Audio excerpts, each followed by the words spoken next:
রাজশাহীতে পিডব্লিউডি ও সিনিয়র সিটিজেনদের পরিস্থিতি নিয়ে মিডিয়া ক্যাম্পেইন কমিটিতে তাদের চ্যালেঞ্জ শীর্ষক আলোচনা সভা অনুষ্ঠিত হয়েছে। সোমবার সকাল 10টার দিকে নগরের সিএনবি মোড়ে একটি রেস্টুরেন্টে কারিতাস বাংলাদেশ রাজশাহী আঞ্চলিক কার্যালয়ের উদ্যোগে এ সভার আয়োজন করা হয়। আলোচনা সভায় প্রধান অতিথি হিসেবে উপস্থিত ছিলেন অতিরিক্ত জেলা প্রশাসক উন্নয়ন ও মানব সম্পদ ব্যবস্থাপনা বেলায়েত হোসেন। সভায় সভাপতিত্ব করেন কারিতাস বাংলাদেশ রাজশাহীর আঞ্চলিক পরিচালক ডক্টর আরব টপ্পো।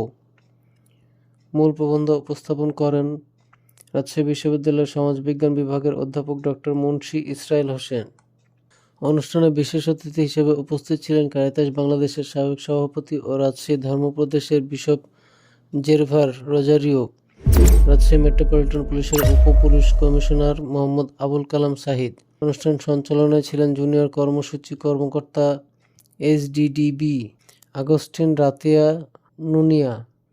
মুক্ত আলোচনায় বক্তব্য দেন স্বনাদেশ পত্রিকার সম্পাদক আকবরুল হাসান মিল্লাত, জেলা মৎস্য সম্প্রসারণ কর্মকর্তা উদয় আঞ্জেলো রোজারিও, সমাজসেবা কর্মকর্তা ডক্টর মোহাম্মদ হামিদুল ইসলাম, মাদকদ্রব্য নিয়ন্ত্রণ অধিদপ্তরের প্রতিনিধি আল মামুন সহ আরও অনেকে। প্রতিবন্ধী ভাই বোনদের উন্নয়নের জন্য কাজ করেন এমন সংগঠন এবং ব্যক্তিগণ এখানে উপস্থিত হয়েছেন। আমরা যাদের জন্য কাজ করি। ধূমকেতু নিউজ, রাজশাহী।